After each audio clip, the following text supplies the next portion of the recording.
Shalom. Mari kita bersama membuka Alkitab kita di dalam kitab Kejadian pasal 14. Kejadian pasal 14. Ayat yang ke-17 mulai kita akan bahas sampai ayat yang ke-24. Pertemuan Abram dengan Melkisedek. Setelah Abram kembali dari mengalahkan Kedor Laomer dan para raja yang bersama-sama dengan dia, maka keluarlah Raja Sodom menyongsong dia ke lembah Syawe, yakni lembah raja. Melkisedek Raja Salem membawa roti dan anggur. Ia seorang imam Allah yang maha tinggi. Lalu memberkati Abram, katanya, "Diberkatilah kiranya Abram oleh Allah yang maha tinggi, pencipta langit dan bumi, dan terpujilah Allah yang maha tinggi, yang telah menyerahkan musuhmu ke tanganmu." Lalu Abram memberikan kepadanya 1/10 dari semuanya. Berkatalah Raja Sodom itu kepada Abram, "Berikanlah kepadaku orang-orang itu dan ambillah untukmu harta benda itu." Tetapi kata Abram kepada raja negeri Sodom itu, "Aku bersumpah demi Tuhan Allah yang maha tinggi, pencipta langit dan bumi, aku tidak akan mengambil apa-apa dari kepunyaanmu itu, sepotong benang atau tali kasut pun tidak, supaya engkau jangan dapat berkata, 'Aku telah membuat Abram menjadi kaya.' Kalau aku, jangan sekali-kali hanya apa yang telah dimakan oleh bujang-bujang ini, dan juga bagian orang-orang yang pergi bersama-sama dengan aku, yakni Aner, Eskol, dan Mamre, biarlah mereka itu mengambil bagiannya masing-masing." Nah, kita akan berbicara di sini tentang perpuluhan. Dan ketika kita berbicara perpuluhan, banyak hamba Tuhan akan langsung bergerak di dalam kitab Maleakhi pasal yang ketiga ayat yang ke-10. Dan sampai saat ini soal perpuluhan ini menjadi bahan perdebatan yang sangat luar biasa, ya. Pro kontra bahkan sampai caci mencaci, ya.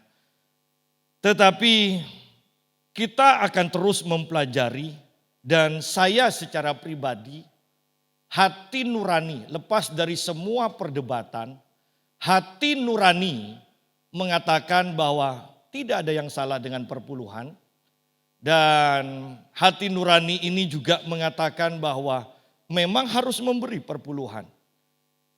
Lepas dari semua perdebatan, pada akhirnya yang harus kita ikuti adalah pimpinan Roh Kudus atau kesaksian Roh Kudus di dalam batin kita.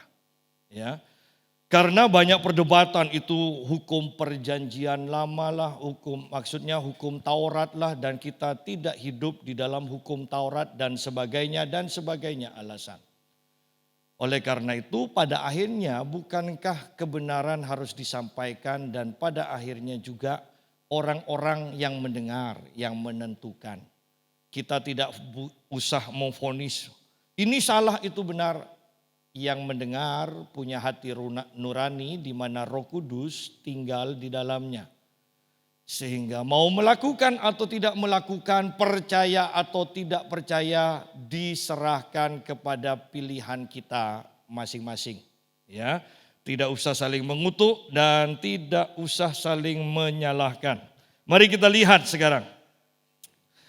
Setelah Abram kembali dari mengalahkan Kedor Laomer dan para raja yang bersama-sama dengan dia, maka keluarlah Raja Sodom menyongsong dia ke lembah Syawe, yakni lembah raja.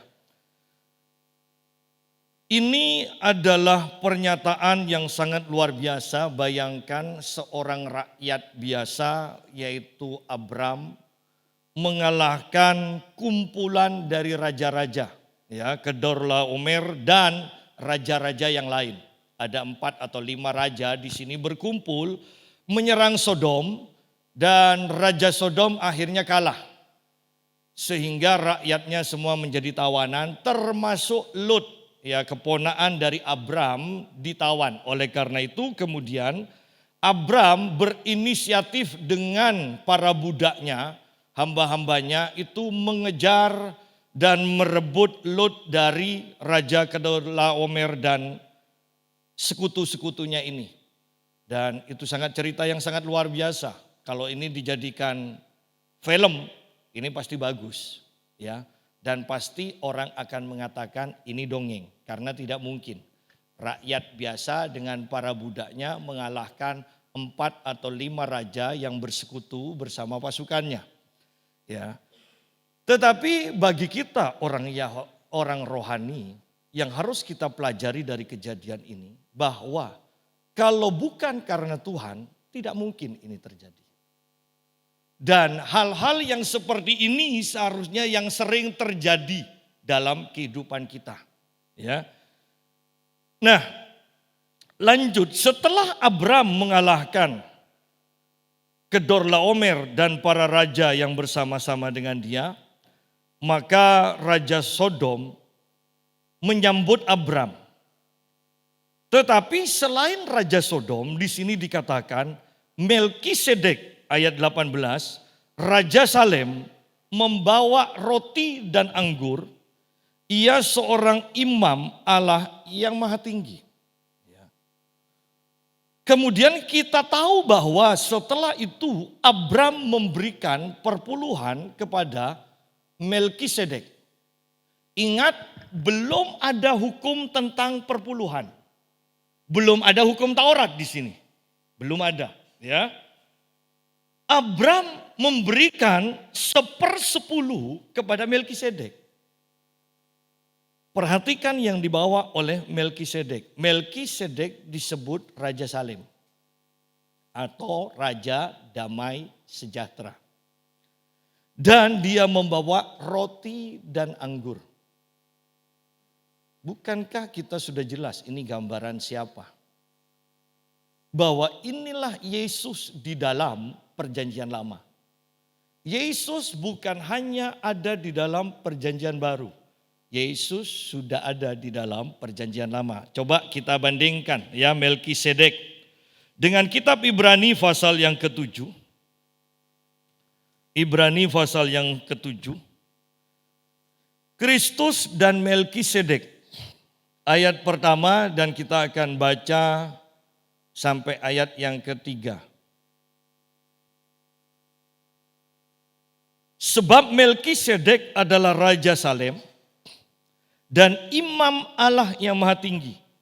Bukankah Yesus juga adalah imam besar? Ia pergi menyongsong Abraham ketika Abraham kembali dari mengalahkan raja-raja dan memberkati dia. Kepadanya pun Abraham memberikan 1/10 dari semuanya. Menurut arti namanya, Melkisedek adalah pertama-tama raja kebenaran. Kebenaran. Kemudian perhatikan kata pertama-tama.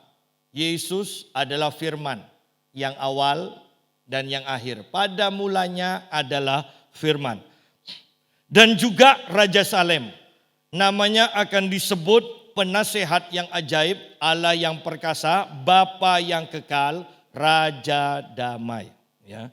Yaitu Raja damai sejahtera.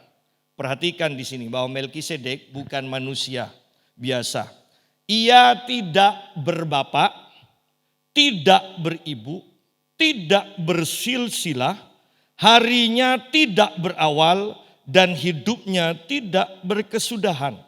Dan karena ia dijadikan sama dengan anak Allah, ia tetap menjadi imam sampai selama-lamanya. Jadi dari ayat-ayat yang kita baca ini, kita bisa ambil kesimpulan bahwa Melkisedek adalah Yesus di dalam perjanjian lama. Ya, dia adalah Yesus. Dan luar biasanya adalah tanpa ada peraturan, tanpa ada hukum Taurat, tanpa diperintah, Abraham mengetahui apa yang harus dilakukan. Yaitu dia mempersembahkan perpuluhan kepada Melkisedek. Ya. Nah, mari kita kembali membahas kembali kepada kitab Kejadian pasal yang ke-14 tadi.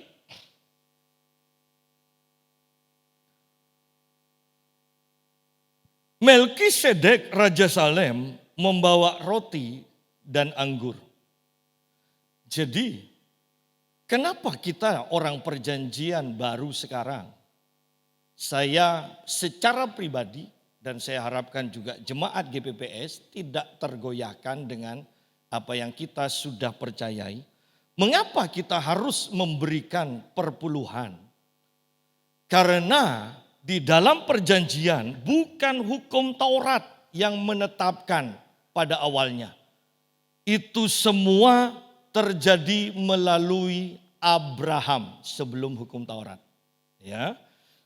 Itu semua diawali oleh Abraham. Kemudian, yuk kita lihat kembali di dalam kitab Roma pasal yang keempat. Roma pasal yang keempat, ayat yang ke-13 sampai ayat yang ke-16. Sebab bukan karena hukum Taurat telah diberikan janji kepada Abraham dan keturunannya, ya, bahwa ia akan memiliki dunia, tetapi karena kebenaran berdasarkan iman. Jadi kita pun memberikan perpuluhan bukan karena hukum Taurat, tetapi berdasarkan iman. Ya.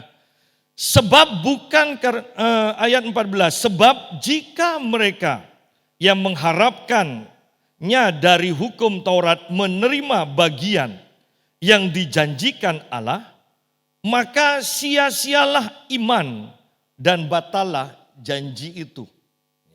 Karena hukum Taurat membangkitkan murka. Oleh karena itu ketika Maleaki membahas tentang perpuluhan di dalam hukum Taurat, maka di sana ada kata-kata terkutuklah orang yang tidak memberikan perpuluhan. Ya, terkutuklah.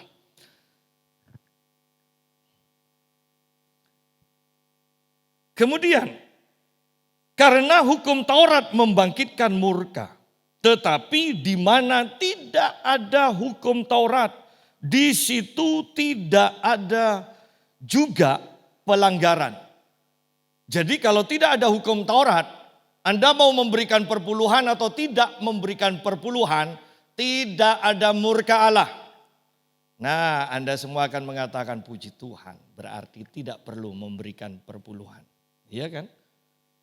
Pak Yusa ini bodoh nyampaikan soal perpuluhan seperti ini. Tetapi inilah kebenaran. Bahwa kita memang tidak dipimpin oleh hukum Taurat. Dan kita tidak berada di dalam murka Allah. Dan kita tidak di bawah ancaman segala kutuk. Tidak. Tetapi kita hidup dengan iman. Bahwa Roh Kudus yang ada di dalam kita, biarkanlah Roh Kudus itu memimpin apa yang akan kita lakukan. Ya. Nah, lanjut. Ayat 16. Karena itulah kebenaran berdasarkan iman supaya merupakan kasih karunia. Sehingga janji itu, janji kepada Abraham berlaku bagi semua keturunan Abraham. Bukan hanya bagi mereka yang hidup dari hukum Taurat, ini adalah untuk orang Yahudi. Orang yang hidup berdasarkan hukum Taurat adalah orang Yahudi. Atau juga orang yang percaya yang tidak mengerti tentang kasih karunia Tuhan. Ya. Nah sekarang lanjutkan. Bukan hanya bagi mereka yang hidup dari hukum Taurat, tetapi juga bagi mereka yang hidup dari iman Abraham, sebab Abraham adalah bapa kita semua. Jadi Abraham adalah bapa dari orang-orang yang hidup di dalam hukum Taurat dan juga bapa dari orang-orang yang hidup berdasarkan iman. Dan ini tidak bisa dicampur adukkan. Ya. Biarkanlah orang Yahudi dengan hukum Taurat, tetapi kita orang percaya biarkan kita hidup berdasarkan kasih karunia, berdasarkan iman. Jangan dicampur aduk. Sekarang bahkan kita tidak merasa aneh dengan kekristenan kita. Coba lihat sekarang ini tahun baru orang Yahudi. Maka semuanya membahas tentang tahun baru orang Yahudi ini. Dan itu berdasarkan kalender itu janji untuk orang Yahudi. Untuk orang yang hidup di dalam hukum Taurat. Bedakan dengan kita orang yang hidup di dalam iman. Biarkanlah orang Yahudi dipimpin oleh kalender orang Yahudi. Tetapi kita orang beriman dipimpin oleh Roh Kudus. Ya. Karena kalau kita dipimpin oleh kalender, maka setiap tahun kita harus mempersiapkan nubuatan-nubuatan yang baru. Kasihannya adalah karena nubuatan yang tahun sebelumnya belum terjadi dan belum digenapi, sudah terima lagi janji yang baru, ini nanti belum digenapi juga, terima janji yang baru. Saya mau katakan begini. Kalau semua janji-janji belum digenapi dan tidak terjadi, sudah ada janji yang baru lagi, maka kita akan kecewa. Dan inilah yang terjadi kepada kebanyakan orang Kristen. Ya. Orang Kristen sekarang ini aneh-aneh. Ya. Sudah kawin di Indonesia masih mau kawin di Kana. Ya. Sudah dibaptis di Camplong masih mau baptis lagi di Sungai Yordan. Ya. Aneh-aneh ya. Marilah saya mau katakan begini, kita hidup bukan berdasarkan secara jasmani. Tetapi biarlah kita dipimpin oleh Roh Kudus yang ada, yang tinggal di dalam hati kita. Sehingga kita menghadapi apapun juga akan tenang. Kita tidak akan gampang bingung. Tetapi kalau kita hanya hidup berdasarkan apa yang kelihatan, maka kita akan gampang bingung. Akhirnya kita akan bertanya-tanya mana yang benar ya, mana yang salah. Akhirnya akan seperti itu. Ya. Nah, kembali saya tekankan di sini, ingat Abraham adalah bapak kita semua. Abraham adalah bapak orang Israel, iya. Tetapi Abraham juga adalah bapak orang beriman.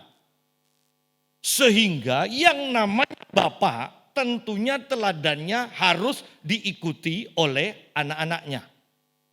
Nah, di sini kita baru tahu bahwa teladan yang diberikan Abram kepada kita itu haruslah kita teladani juga. Mari kita lihat sekarang.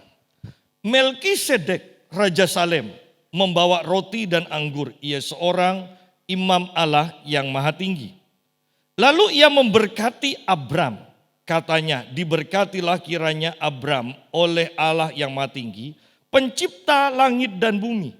Dan terpujilah Allah yang maha tinggi, yang telah menyerahkan musuhmu ke tanganmu. Lalu Abram memberikan kepadanya 1/10 dari semuanya.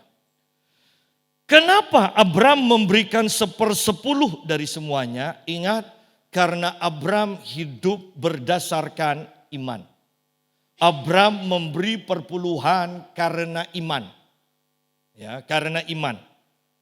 Kemudian Abram mampu melihat bahwa kemenangannya atas Raja Kedorlaomer dan para raja yang lain bukan karena kekuatannya sendiri, tetapi karena anugerah Tuhan.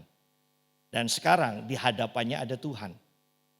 Jadi kita lihat bahwa Abram sebenarnya memberikan perpuluhan karena rasa syukurnya. Dia menyadari bahwa bukan karena kuat gagahnya, tetapi karena Tuhan dia mengalami kemenangan. Karena Abram mendapatkan kemenangan karena Tuhan, oleh sebab itu dia mempersembahkan perpuluhan 1/10 kepada Melkisedek yang adalah gambaran Tuhan Yesus. Mari kita lihat sebentar. Kejadian pasal 28.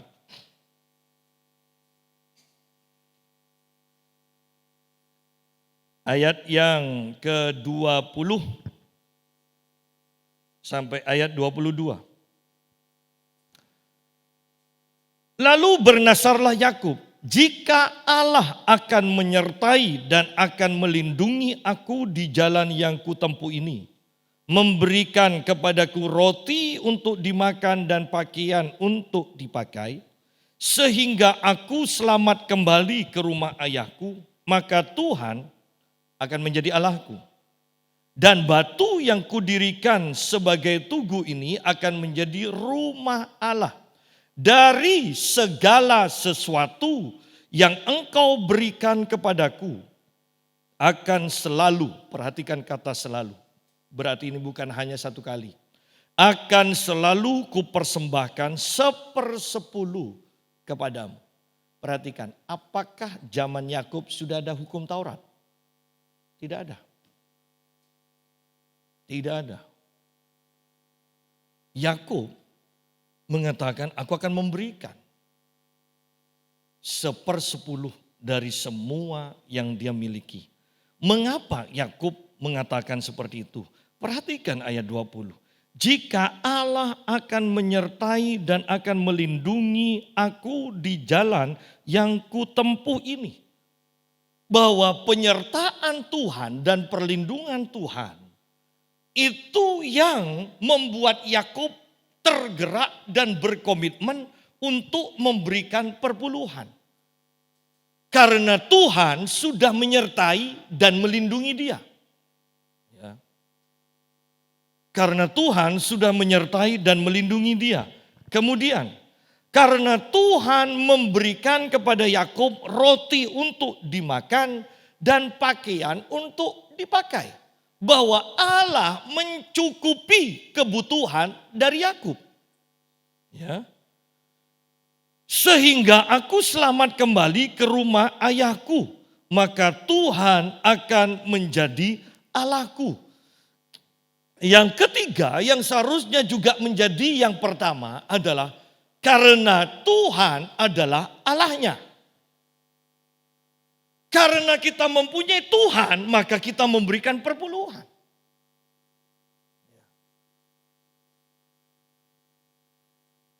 Oleh karena itu, kalau kita lihat di sini, bukankah luar biasa? Ingat, hukum Taurat baru ada kemudian kira-kira 500 tahun kemudian.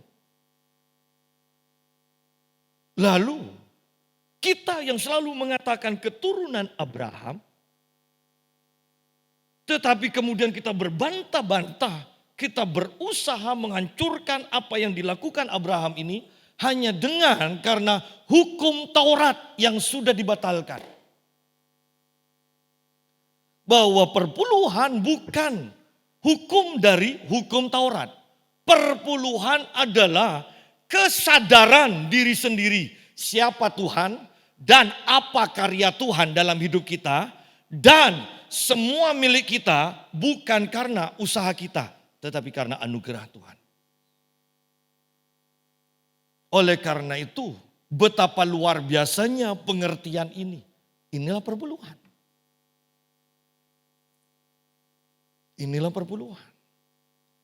Kalau kita hidup dari perpuluhan, saya pun tidak perlu takut bahwa jemaat nanti tidak akan memberi perpuluhan dan saya akan mati karena tidak ada makanan. Karena makanan saya dari Tuhan. Jemaat juga yang menjadi orang percaya, saya percaya juga tidak memberi perpuluhan karena mereka mempunyai Roh Kudus dan mereka hidup dari teladan bapak-bapak leluhur iman kita, yaitu Abraham dan Yakub. Mengapa langsung Yakub?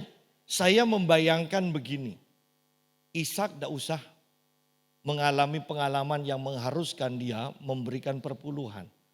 Karena dia sangat dekat dengan orang tuanya. Dia sangat taat kepada Abraham. Dia tidak perlu diajar, dia sudah pasti akan mengikuti teladan. Tetapi Yakub, siapa yang tidak tahu modelnya Yakub, ya, dia harus melalui pengalaman demi pengalaman baru hati nuraninya sadar bahwa dia harus mengandalkan Tuhan, dan karena Tuhan maka aku akan memberikan kembali kepada Tuhan. Itu Yakub. Sehingga kita mengerti bahwa inilah perpuluhan. Ya. Nah, kembali kepada pembacaan kita ke dalam Kejadian pasal 14. Ayat 18. Melkisedek Raja Salem membawa roti dan anggur. Ia seorang imam Allah yang maha tinggi. Bukankah ini saja sudah cukup bagi kita untuk memberi perpuluhan? Melkisedek membawa roti dan anggur. Yesus mengatakan, dia memecah-mecahkan roti dan berkata, inilah tubuhku, jadikan ini peringatan akan aku. Yesus mengambil cawan yang berisi anggur dan dia mengatakan, inilah darahku yang ditumpahkan bagi kamu sekalian. Apakah terlalu besar perpuluhan yang kita persembahkan untuk Tuhan dibandingkan dengan karya dari Yesus yang telah mati bagi kita semua? Ya. Jadi kita lihat bahwa kesamaannya sangat jelas.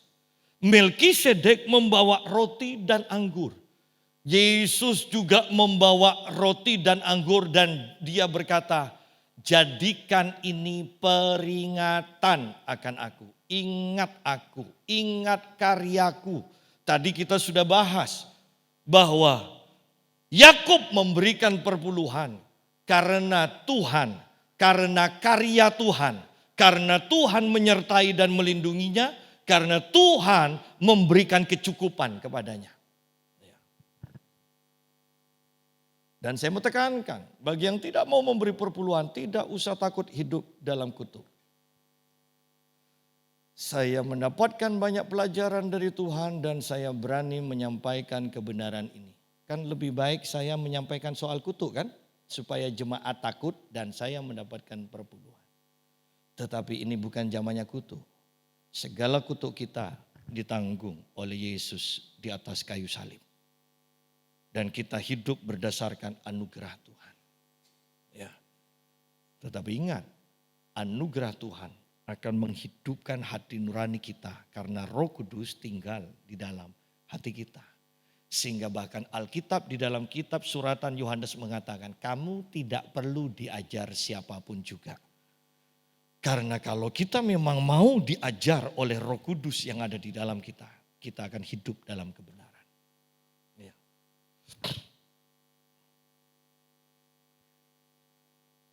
Ayat yang ke-19. Lalu ia, Melkisedek, memberkati Abram. Katanya, diberkatilah kiranya Abram oleh Allah yang maha tinggi, pencipta langit dan bumi. Sudah jemaat, inilah Melkisedek yang memberkati Abram. Jelas Melkisedek kedudukannya jauh lebih tinggi daripada Abraham. Karena orang yang memberkati posisinya harus lebih tinggi dari orang yang diberkati. Ya. Melkisedek memberkati Abraham. Kita pun diberkati oleh Tuhan. Dan ini harus dimengerti. Ini harus dimengerti. Karena pada akhirnya kita akan lihat nanti bagaimana Abraham tidak memberikan kesempatan kepada Raja Sodom untuk bermegah karena kekayaannya, karena keberhasilannya. Abraham mau mempersembahkan semuanya untuk Tuhan. Ya. Abraham memberikan perpuluhan 1/10 dari yang dihasilkannya karena dia diberkati Tuhan. Bukankah kita juga semua di sini, kita hidup, kita ada hingga saat ini karena Tuhan memberkati kita. Kalau Tuhan tidak memberkati kita, kita bisa hancur kok. Kita bisa sakit dan tidak tersembuhkan. kita bisa miskin dan tidak bisa bangkit lagi. Tetapi mari kita lihat bahwa semua yang terjadi selama ini, ya kita pernah mengalami kegagalan, kita pernah mengalami mungkin masalah keuangan, tetapi buktinya kita bisa bangkit lagi. Bukankah ini berkat Tuhan? Banyak orang yang jatuh dan tidak bisa bangkit lagi. Tanpa Tuhan, mengandalkan kekuatan sendiri, tidak mungkin bisa bangkit lagi ketika orang sudah hancur berkeping-keping. Ya. Nah, mari kita kembali kepada pembahasan kita.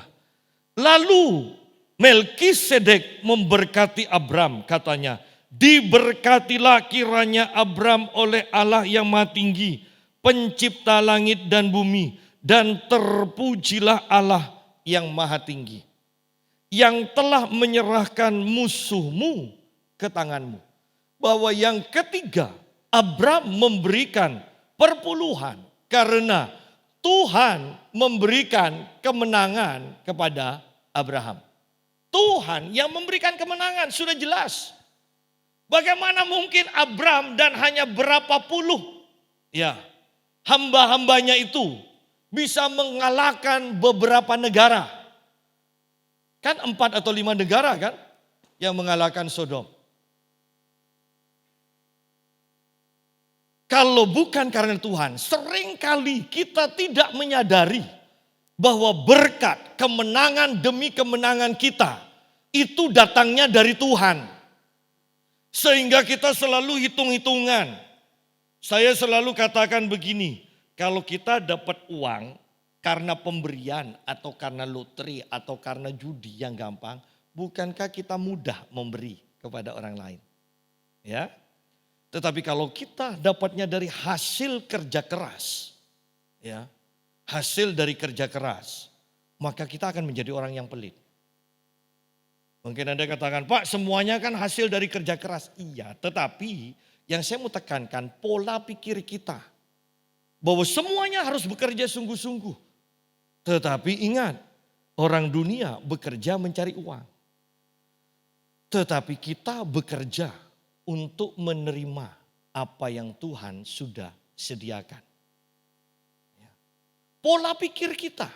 Sehingga ketika kita mempunyai pola pikir bahwa Tuhan sudah sediakan, Tuhan yang memberi, maka kita mempunyai hati yang penuh dengan kemurahan. Tetapi kalau kita selalu berprinsip, kalau aku tidak kerja sungguh-sungguh, aku tidak bisa makan, aku akan mati. Maka kita akan menjadi orang yang pelit di sini. Tuhan memberikan kemenangan kepada Abram. Bahkan di dalam perjanjian baru diberikan kesadaran yang lebih lagi. Bahwa kita lebih daripada pemenang. Ya. Bahwa Tuhan yang berperang, kita yang mengalami kemenangan. Ya. Jadi ini dasar-dasar dari Abram memberikan perpuluhan. Abram memberi perpuluhan bukan karena hukum Taurat, bukan karena takut dikutuk. Dia tahu bahwa dia diberkati Tuhan, bahwa dia disayang Tuhan, bahwa dia adalah orang yang dipercaya oleh Tuhan. Dia tahu posisinya. Oleh karena itu, selalu dikatakan Abraham dibenarkan bukan karena hukum, tetapi Abraham dibenarkan karena percaya kepada Tuhan. Ya.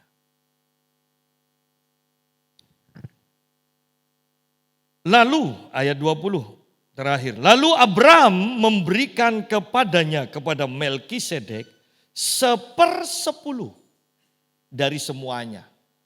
Lihat, 1/10 dari semuanya. Ya. Dari semuanya. Bukan sebagian, kemudian baru dipotong perpuluhan. 1/10 dari semuanya. Bahkan kemudian dipertegas oleh Yakub bahwa dia akan terus menerus memberikan 1/10 dari segala penghasilannya. Ya. Sebenarnya hanya orang yang mengalami Tuhan dan menyadari karya Tuhan, yang akan dengan sungguh-sungguh, dengan rela memberikan perpuluhan. Ya. Orang yang tidak mengenal Tuhan dengan sempurna, orang yang tidak menyadari bahwa semua itu adalah anugerah dari Tuhan, akan mikir-mikir untuk memberikan perpuluhan. Dan kalaupun memberi perpuluhan belum tentu semua dan belum tentu secara kontinu. Ya. Itu kenapa mereka memberikan perpuluhan? Tidak enak dengan pendetanya, tidak enak dengan orang lain, tidak enak dengan hati nurani. Kebanyakan ini untuk menghibur hati nurani. Karena kita bisa menipu hati nurani kita. Ingat, setiap orang bisa menipu hati nuraninya. Ya. Dan ini orang yang paling bodoh. Ya. Nipu seharusnya kan orang lain yang ditipu. Jangan diri sendiri. Ya. Saya tidak mengajarkan untuk menipu orang lain. Tetapi kalau nipu diri sendiri kan bodoh. Dan itulah yang membuat kemudian hati nurani banyak orang tidak peka akan pimpinan Roh Kudus. Karena sudah terbiasa hati nuraninya ditipu. Ya. Yuk kita lihat sekarang. Lalu Abraham memberikan kepada Melkisedek 10 dari semuanya. 1/10 dari semuanya. Berkatalah Raja Sodom itu kepada Abraham. Berikanlah kepadaku orang-orang itu, artinya rakyatnya, dan ambillah untukmu harta benda itu. Ya. Tetapi kata Abraham kepada raja negeri Sodom itu, aku bersumpah demi Tuhan Allah yang Maha Tinggi, pencipta langit dan bumi, aku tidak akan mengambil apa-apa dari kepunyaanmu itu, sepotong benang atau tali kasut pun tidak, supaya engkau jangan dapat berkata, aku telah membuat Abraham menjadi kaya. Lihat bahwa betapa luar biasanya Abraham. Dia tidak memberi kesempatan kepada orang lain untuk bermegah, merebut kemuliaan yang seharusnya memang milik Tuhan. Dan kemudian Abraham juga dengan sadar bahwa kemenangannya bukan hanya kemenangannya, kekayaannya. Kemenangan kekayaannya bukan dari manusia, salah satunya dari Raja Sodom. Tetapi kemenangan dan kekayaannya itu semua adalah anugerah dari Tuhan. Bisakah kita mempunyai prinsip seperti Abraham ini? Bahwa bukan karena orang, kita seringkali terjebak. Kita sembuh karena dokter ini. Dia dipakai Tuhan untuk menyembuhkan kita. Dipakai Tuhan untuk merawat kita. Yang menyembuhkan siapa? Tuhan. Aku jadi kaya karena si A, si B. Bukan, orang itu dipakai Tuhan untuk memberkati kita. Artinya yang memberkati kita, yang berinisiatif untuk memberkati kita adalah Tuhan. Dan tentunya yang memberkati kita adalah Tuhan. Kenapa? Bukankah si A, si B, si C Pak Yusa? Oh tidak. Kenapa? Saya mengatakan tidak. Karena bumi dan segala isinya adalah milik Tuhan. Mau melalui siapapun, itu berarti milik Tuhan yang diberikan kepada kita. Ya.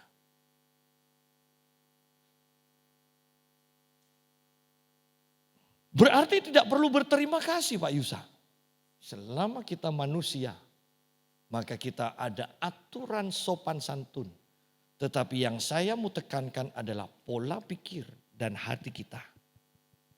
Fokus kita bahwa Tuhan semua yang mau berkarya, yang memberkati kita, yang menyembuhkan kita, yang menyelamatkan kita, yang mencukupi kita adalah Tuhan.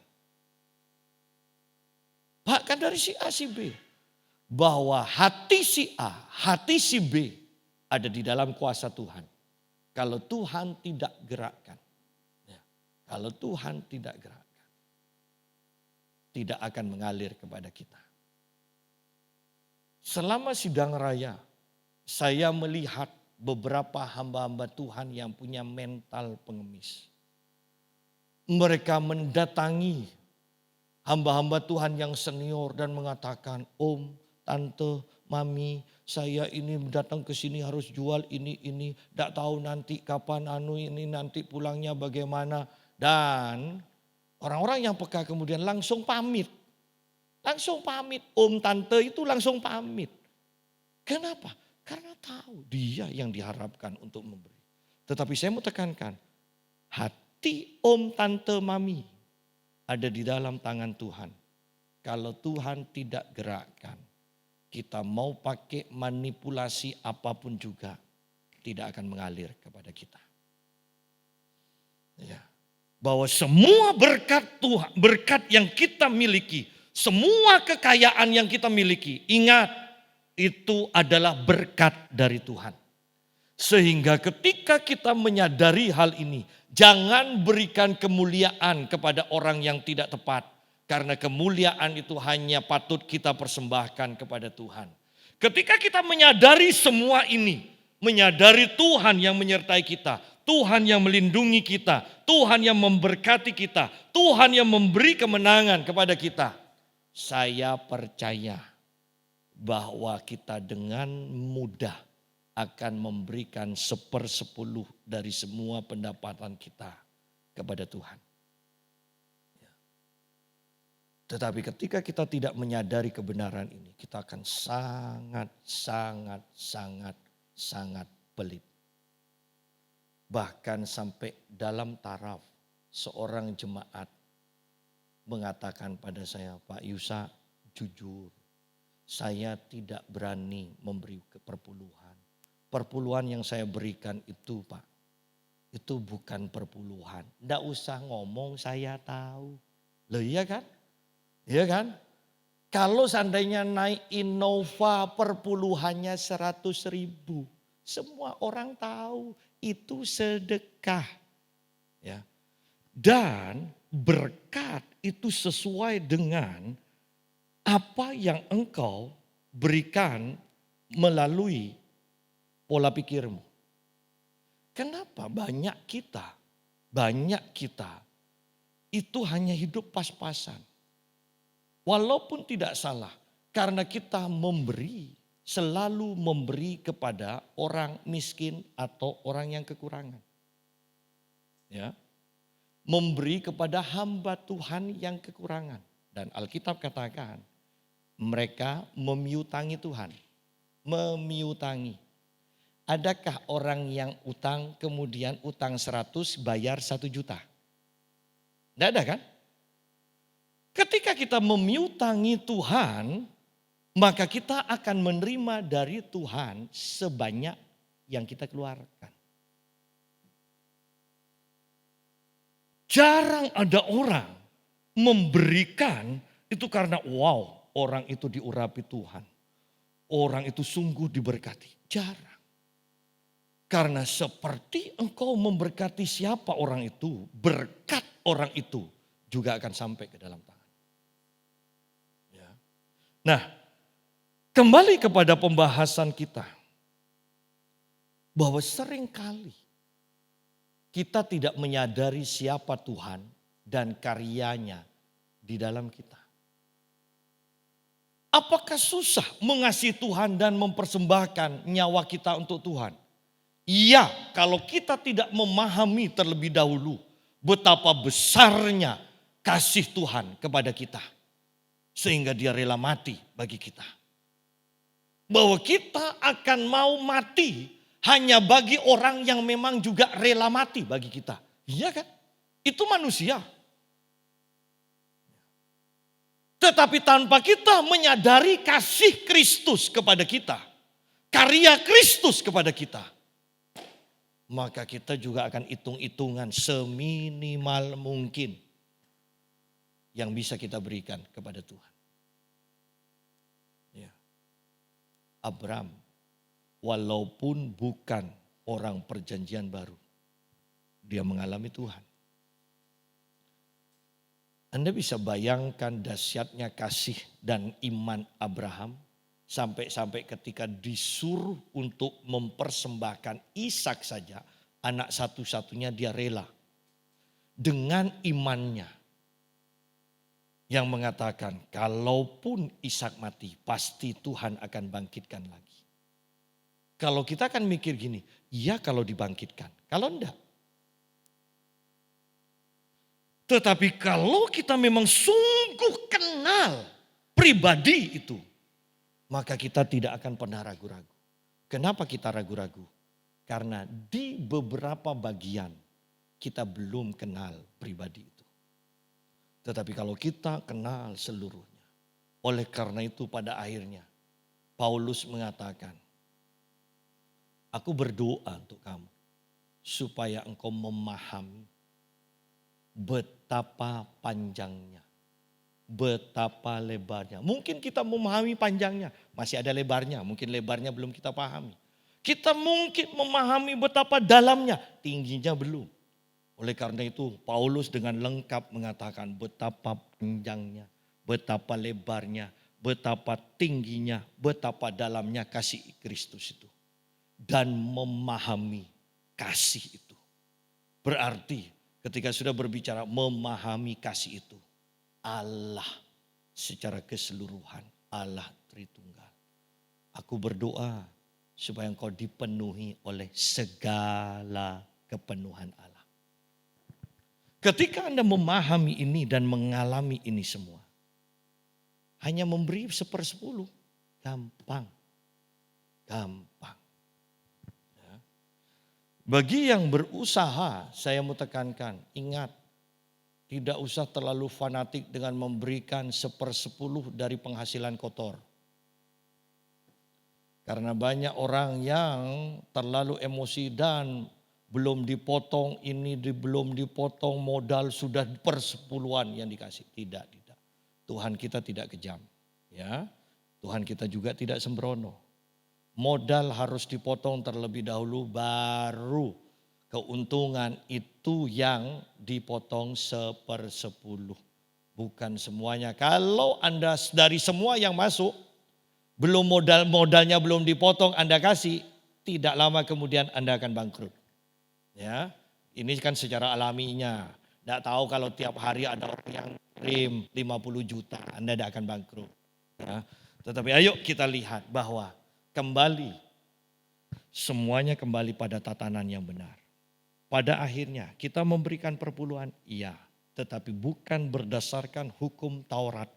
Ya, bukan berdasarkan hukum Taurat yang kita memberi karena takut dikutuk. Karena takut mengalami bencana. Tidak, sekarang kita memberi karena kita mengenal Tuhan. Karena kita menyadari bahwa semua adalah karya Tuhan. Semua adalah pemberian Tuhan. Kita memberi karena kita mengasihi Tuhan. Karena kita hormat akan Tuhan. Karena kita beriman kepada Tuhan.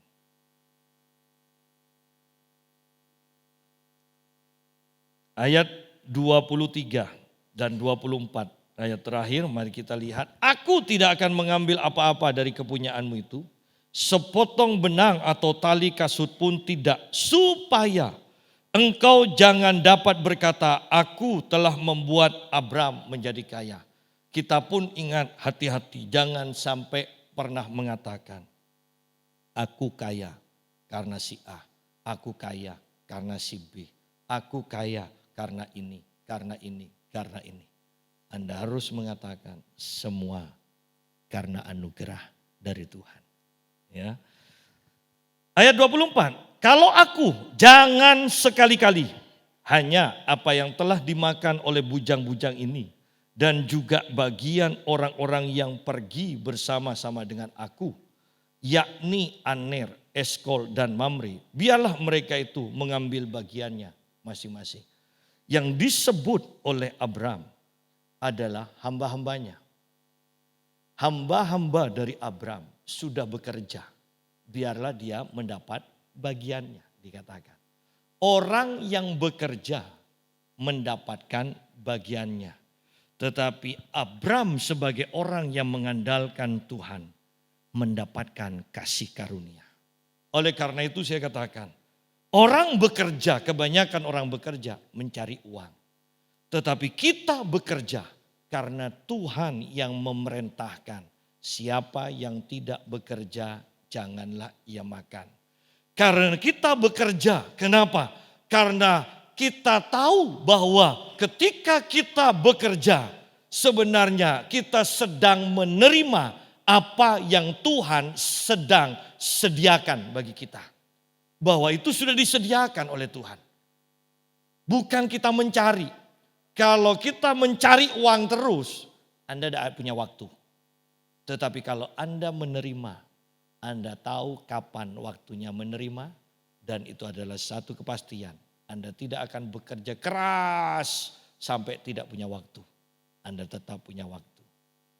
Ada seseorang yang mengatakan, ada orang yang mengatakan olahraga segala macam tidak punya waktu. Anda bukan tidak punya waktu. Anda bodoh karena tidak bisa mengelola waktu. Ya, kata-kata itu sangat bagus. Bahwa ada waktu juga untuk bekerja, ada waktu untuk beribadah, ada waktu untuk keluarga, ada waktu untuk istirahat. Kalau sudah seperti itu, saya mau katakan, kesehatanmu akan sempurna. Umurmu akan panjang, akan genap. Dan semua yang baik, engkau akan punya kuasa untuk menikmati. Tuhan memberkati kita semua.